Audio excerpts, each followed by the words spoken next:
నమస్తే పీనే న్యూస్ కి స్వాగతం. ముందుగా ముఖ్యాంశాలు. దేశంలోనే తొలి కోఆపరేటివ్ క్రెడిట్ సొసైటీ ప్రారంభం. హోంగార్డులకు రుణాల చెక్కులు పంపిణీ చేసిన డీజీపీ గౌతమ్ సవాంగ్. గవాతు మైదానంలో అమరవీరుల స్మారక స్తూపాన్ని ఆవిష్కరణ. సేవలో నిర్లక్ష్యం ఉండరా, వార్డు సచివాలయం ఆకస్మిక తనిఖీ. జిల్లా కలెక్టర్ పోలా భాస్కర్. రాష్ట్ర ప్రభుత్వం దేశంలోనే ఎక్కడా లేని విధంగా హోంగార్డుల సంక్షేమానికి చర్యలు తీసుకుంటుందని రాష్ట్ర డీసీపీ గౌతమ్ సవాంగ్ అన్నారు. స్థానిక పోలీస్ గవాతు మైదానంలో నిర్మించిన అమరవీరుల స్తూపాన్ని ఆయన ఆవిష్కరించారు. దేశంలోనే తొలిసారిగా హోంగార్డుల కోసం ఏర్పాటు చేసిన క్రెడిట్ సొసైటీని ఆయన ప్రారంభించారు. ఈ కార్యక్రమంలో జిల్లా కలెక్టర్ పోలా భాస్కర్, జిల్లా ఎస్పీ సిద్ధార్థ కౌశల్ తదితరులు పాల్గొన్నారు.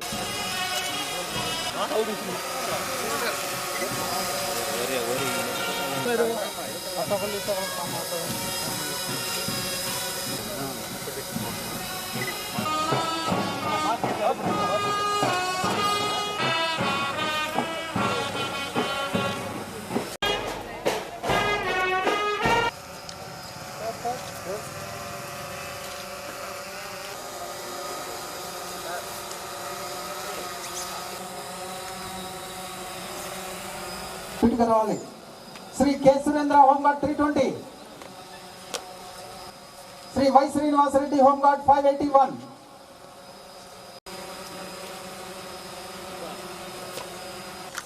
All those who are responsible, because it is a teamwork. He's a good leader. So I really appreciate him for the work that he has done, and I'm sure all of you. This was a long-cherished dream of the Home Guards organization. We all know that for the regular policemen, we have a cooperative functioning in all districts. But so far, it was not so for the Home Guard organization. Subsequently, sir, because of the impetus given by you, now we are very gratified to note that it has come into existence in pretty much all the districts of the two states. Today is special because, sir, our thrift operations had been going on for a year, and Iroju final oka samvatsaram tarvata memo lending operations start chestha unnam, sir. This is very significant because intaku mundu manamu maatladinappadi so many of our home guard colleagues they were forced to take money from friends, from informal money lenders and other networks. Ikkadaithe this is self help and cooperation. Today we are beginning the lending operation, sir. Inka we have planned other things. For every home guard, that insurance scheme of 30 lakhs was introduced only last year. Adevidhanga,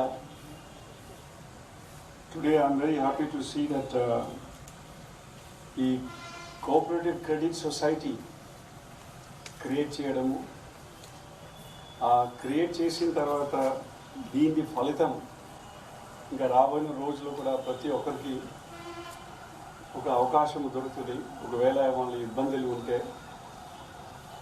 if they need to have some financial support for any reason. ఇందాక అడిగినాము ఒక home గార్డ్కి ఇప్పుడు first loan amount తీసుకున్నారు, ఎందుకు తీసుకున్నారని. ఎందుకు తీసుకున్నారంటే ఈ was telling ఇంట్లో మదర్ హెల్త్ బాగాలేదు, తర్వాత ఇంకా వేరే అవసరాలు పడింది ఇంట్లో. సార్ సార్ సార్ విమనయ్య గారు sir sir sir sir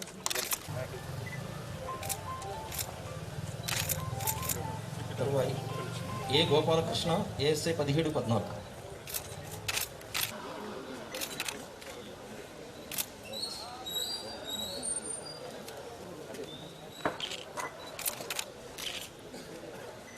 T Venkateswarlu garu head constable 810. M Mahaboob R Venkateswararaju garu head constable 1891 Gudur rural. G Madhavarao garu PC 269 Jaladanki. Very not only happy and satisfied, but I also feel very proud of the various performances, various achievements which I witnessed here in Prakasham district. To start with, the Martyrs Memorial structure ఏదో ఇందాక మనం witness చేసినాము. This is మన స్టేట్లో this is the most largest structure. కొత్త structure commemorating the sacrifices which a policeman and policewoman does while discharging their duties and make the ultimate sacrifice, that is to lay down their lives in the call of duty.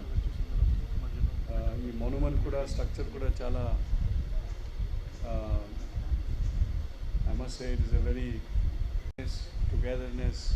The concept of is also very very positive towards welfare, well-being of home guards and the police department in general. So we expect that very quickly you will see many more schemes with regards to improvement. And his team of officers for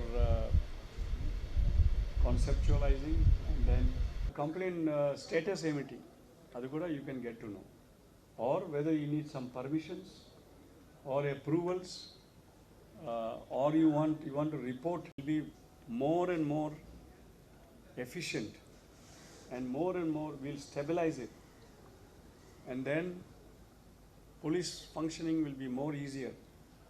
ఇప్పుడు traditionally ఎట్లా అంటే ఒక సామాన్య ప్రజ అనుకోండి, ఆయనకు ఏదో grievances ఏదో ఉన్నాయనుకోండి, పోలీస్ స్టేషన్లో వెళ్ళి కంప్లైంట్ ఇవ్వాలి. గతంలో పరిస్థితి ఇళ్లలో ఈ టెక్నాలజీ అడాప్షన్ సెంటర్ ఏదో పెట్టారు. ప్రతి ఒక్క కానిస్టేబుల్ని కెపాసిటీ బిల్డ్ చేయడము, వాళ్ళకు టెక్నాలజీ గురించి అవగాహన, టెక్నాలజీ యూజ్ చేయడము. ఇందాక ఎట్లా కంప్యూటర్ ఆపరేటర్ అని పదాలు వాడినది వాళ్ళు కూడా చాలా తక్కువ మంది, ఇంటర్నల్ కూడా.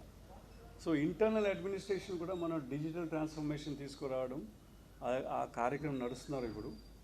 సో ఇది కూడా ప్రతి ఒక్క సిబ్బంది కంప్యూటర్ నాలెడ్జ్ కెపాసిటీ బిల్డ్ చేయడం అంటే that is the ultimate standards of police అంటే దీని అన్ని ముఖ్యమంత్రి నుంచి all of us, we are also very supportive of the initiatives taken at Prakasham district. In many areas they are the role models, and technology adoption, people friendly, efficient delivery of services. So alanti chala karyakrama is undertaking. I must really appreciate that. We've also seen the command and control, centralized integrated command and control room, and his team, Prakasham Police. I'm sure that ప్రజల వైపు నుంచి కూడా చాలా సహకారం కూడా అవసరం. ప్రజల సహకారం కాకుండా police cannot be functioning properly. దాంట్లో ఒక భాగం చెప్పాలంటే మన మీడియా మిత్రులు కూడా, మీ ద్వారా ఈ ఇన్ఫర్మేషన్ వెళ్ళడము, మీ ద్వారా ఈ అవగాహన ప్రజలకు వెళ్ళిపోవడం. Absolutely under control. It was under control, it is under control, ఇంకా it will be under control. We are very confident. లేదని నేను చెప్పటం లేదు, మనం మొత్తం మారిపోయినామని చెప్పటం లేదు, మనం మారుస్తున్నాము. మారాలని మనకు మ్యాండేట్ ఇచ్చారు ప్రభుత్వం. మార్పులు తీసుకురావాలని అది కూడా ఒక మ్యాండేట్ ఇచ్చారు. మార్పులు తీసుకొస్తున్న ఆ ప్రయత్నంలో ఉన్నాం మనం. మీరు ఇప్పుడు చూసేటప్పుడు గతంలో ఉండే పరిస్థితి ఇప్పుడు పరిస్థితి వేరే ఉంది, చాలా మార్పులు వచ్చింది. రాబోయే రోజుల్లో ఇంకా మార్పులు కనపడుతుంది. లెటర్ రాయడం దాంట్లో there is no harm in that. Anybody has got a right to write a letter. ప్రజలకు ప్రభుత్వ అభివృద్ధి సంక్షేమ కార్యక్రమాలు పారదర్శకంగా అందేలా చూడాలని కలెక్టర్ పోలా భాస్కర్ సచివాలయ సిబ్బందిని ఆదేశించారు. నగరంలోని వెంకటేశ్వర కాలనీలో వార్డు సచివాలయంని ఆయన తనిఖీ చేశారు. రేషన్, ఆరోగ్యశ్రీ, పింఛన్ కార్డులు, ఇళ్ల పట్టాలకు సంబంధించిన లబ్ధిదారులను నిర్దిష్ట సమయంలో గుర్తించాలని సూచించారు. ఈ కార్యక్రమంలో ఓఎంసీ కమిషనర్ నిరంజన్ రెడ్డి, తహసీల్దార్ చిరంజీవి, నోడల్ అధికారి డాక్టర్ రమాదేవి తదితరులు పాల్గొన్నారు.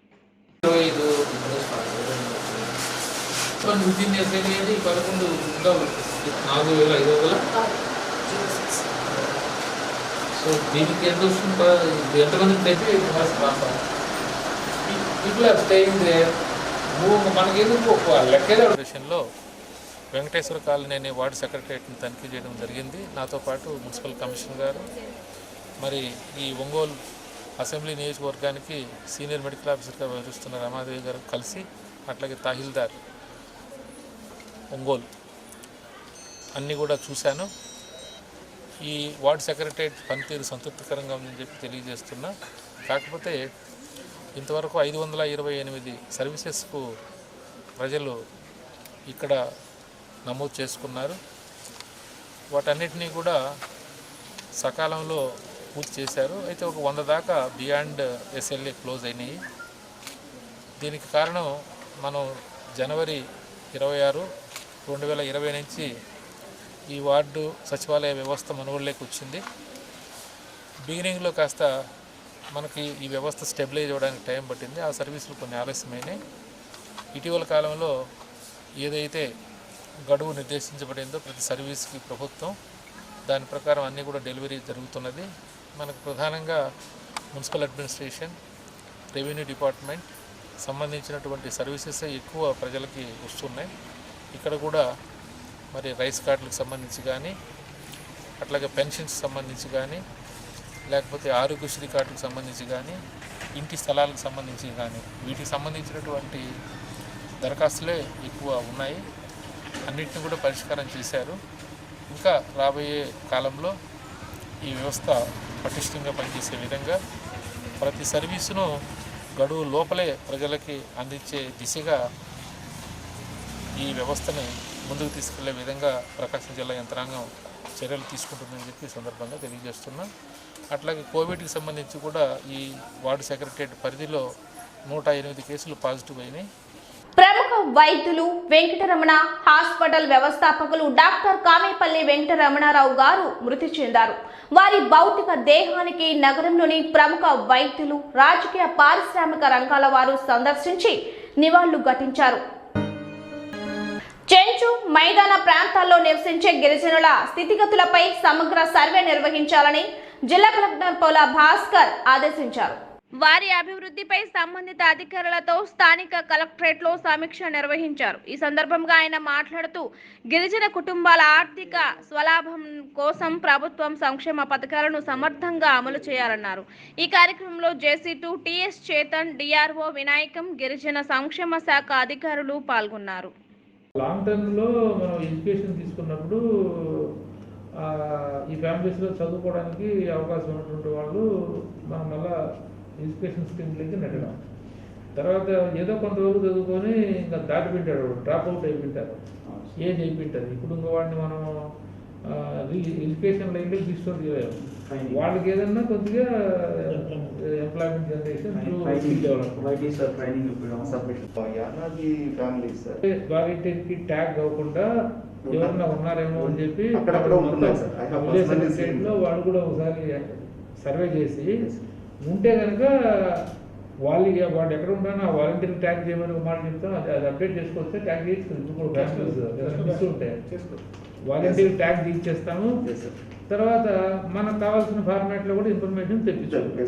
సో అందువల్ల నేను అనేది MPDO, welfare and education assistant, then volunteer.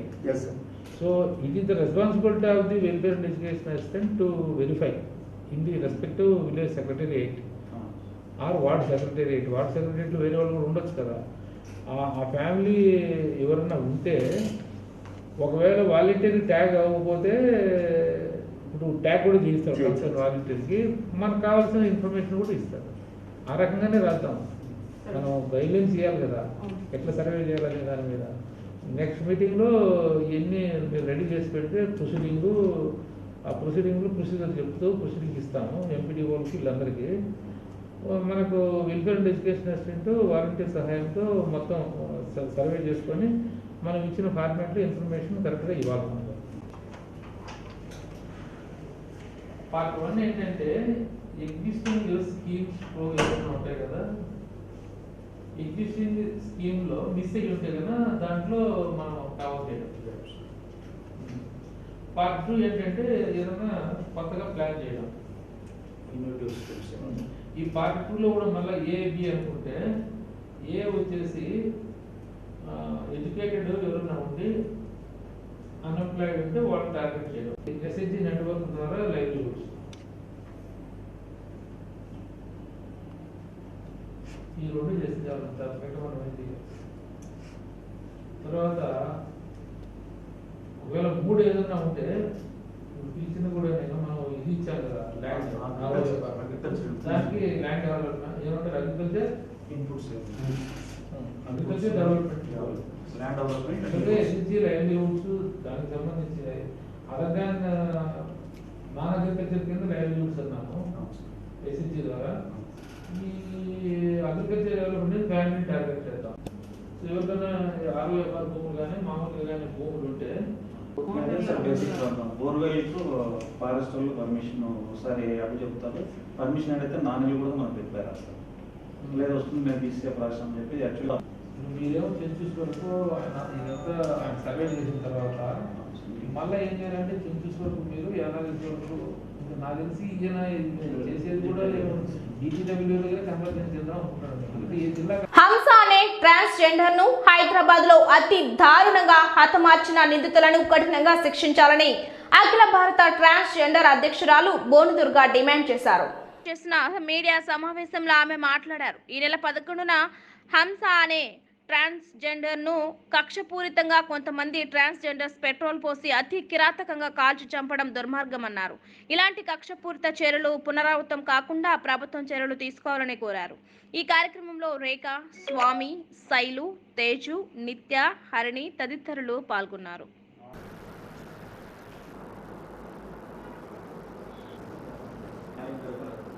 7:30-8 గంటల సమయంలో మరి యొక్క హంస అనే ట్రాన్స్జెండర్ పైన పెట్రోల్ పోసి తగలబెట్టారు. పూర్తిగా దేహమంతా కాలిపోయి మరి హాస్పిటల్లో ఈరోజు మధ్యాహ్నం 2 గంటల సమయంలో మరణించడం జరిగింది. సో ఆమె కోసం మేము ఒక 2 నిమిషాలు మౌనం పాటించాలనుకుంటున్నాం. ఏర్పరచుకుంటున్న ఈ తరుణంలో మరి హైదరాబాద్లో జరిగినటువంటి అనేక చోట్ల ఇటువంటి కార్యక్రమాలు జరుగుతున్నాయి. మరి అదేవిధంగా ఇంత పబ్లిక్గా ఒక ట్రాన్స్జెండర్ని ఒక హిజ్రా కమ్యూనిటీ వాళ్ళే, మా యొక్క కమ్యూనిటీ వాళ్ళే ఇట్లా పెట్రోల్ పోసి తగలపెట్టడం అనేది చాలా బాధాకరం. ఈ దుశ్చర్యలు ఇక మీదట పునరావృతం కాకుండా తగు చర్యలు తీసుకోవాలి. ప్రభుత్వం వారు ట్రాన్స్జెండర్ పైన కేసులు ఖచ్చితంగా పెట్టాలి. ఇటువంటివి పునరావృతం చేయకూడదు. అనేక కేసులు జరుగుతూ ఉన్నాయి. ఈరోజు రోడ్డు మీదకి వెళ్తే ట్రాన్స్ వ్యక్తి ఇంటికి వచ్చేదాకా గ్యారంటీ లేదు. అందుకని చెప్పి ఇటువంటి చర్యలు అయితే మేము ఎప్పుడూ చూడలేదు. ఇది మొదటిసారి. మాకు చాలా బాధాకరంగా ఉంది. హంస చనిపోవటం అంటే ఒక వ్యక్తి ప్రాణాలను ఇంత కర్కశంగా తీస్తారా? అదే సాటి కమ్యూనిటీ ఈ రోజుల్లోని హైవే మీద ట్రాన్స్జెండర్స్ నిలబడితే ఏదో రౌడీ మూక లేదనుకుంటే తాగినటువంటి వ్యక్తులు అనేక రకాలుగా చిత్రహింసలు పాలు చేస్తున్నారు. ఈరోజు తనకు తానే కన్ను పొడుచుకోవటం అంటే ఇదేనేమో. ఎందుకంటే ఒక కమ్యూనిటీ వాళ్ళే ఇంకొక కమ్యూనిటీని పాము తన పిల్లలు తిన్నట్టుగా మరి అదేవిధంగా మా కమ్యూనిటీనే మేము ఇట్లా చంపడం అనేది చాలా ఘోరం. ఈ చర్యల్ని మేము పూర్తిగా ఖండిస్తున్నాము. అఖిల భారత ట్రాన్స్జెండర్స్ అసోసియేషన్ తరపున మరి మేము దీన్ని పూర్తిగా ఖండిస్తూ దీనికి తగిన చర్యలు తీసుకునేంత వరకు మేము ర్యాలీలు నిర్వహిస్తామని తరపున మేము మాట్లాడుతున్నాము. ఒక ట్రాన్స్జెండర్స్కి ఇంత భయంకరమైన పెట్రోల్ పోసి నడి రోడ్లో తగలబెట్టేసి అంత డేర్గా తగలబెట్టేసి ఎంతో రౌడీజం చేస్తున్నారు. మేము పేరెంట్స్ అందరినీ వదులుకొని, తల్లిదండ్రులు అందరినీ వదులుకొని, మాకు ఒక కమ్యూనిటీ ఉంది, మాకు ఒక మంచి ఒక చెడు ప్రతి ఒక్కటి మాకు ఉంది అని మేము పేరెంట్స్ అందరినీ వదులుకొని, మేము ఒక థర్డ్ జెండర్ అయినా కూడా ఒక థర్డ్ జెండర్ నమ్ముకొని మేము ఇంత దూరం వచ్చినందుకు మాకు ఇంత భయంకరమైన శిక్ష జరుగుతుందని మేము అనుకోలేదు మా ఫ్యూచర్లో. కానీ మాకు ఒక థర్డ్ జెండర్ సపోర్ట్ చేస్తారనుకున్నాం. కానీ థర్డ్ జెండరే ఒక నడి రోడ్లో ఒక నలుగురు కలుసుకొని పెట్రోల్ పోసి తగలబెట్టేస్తే రేపు మా జీవితాలు కూడా అలాగే అవుతాయి కదా. కానీ వాళ్ళ ఆ అమ్మాయిని, ఆ థర్డ్ జెండర్ని ఎవరైతే అంత ఘోరంగా పెట్రోల్ బస్ తగలబెట్టారో ప్రతి ఒక్కరికి ఖచ్చితంగా శిక్ష అమలు చేయాలని మా థర్డ్ జెండర్ తరపున దుర్గా, రేఖ ఈరోజు జరిగిన హంస గురించి మాట్లాడుతున్నాను. ప్రకాశం జిల్లా ట్రాన్స్జెండర్ బోన దుర్గా తరపు నుంచి మేము ఈరోజు జరిగిన హంసకి న్యాయం జరగాలని మేము మనస్ఫూర్తిగా కోరుకుంటున్నాము. అంత కఠినంగా దోషించే P9 న్యూస్ మెయిన్ ముందు ముఖ్యాంశాలు మరోసారి. దేశంలోనే తొలి కోఆపరేటివ్ క్రెడిట్ సొసైటీ ప్రారంభం. హోంగార్డులకు రుణాల చెక్కులు పంపిణీ చేసిన డీజీపీ గౌతమ్ సవాంగ్. గవాతు మైదానంలో అమరవీరుల స్మారక స్తూపాన్ని ఆవిష్కరణ. సేవలో నిర్లక్ష్యం ఉండరా, వార్డు సచివాలయం ఆకస్మిక తనిఖీ. జిల్లా కలెక్టర్ పోలా భాస్కర్. ఈ వార్తలందరితో సమాప్తం. నమస్కారం.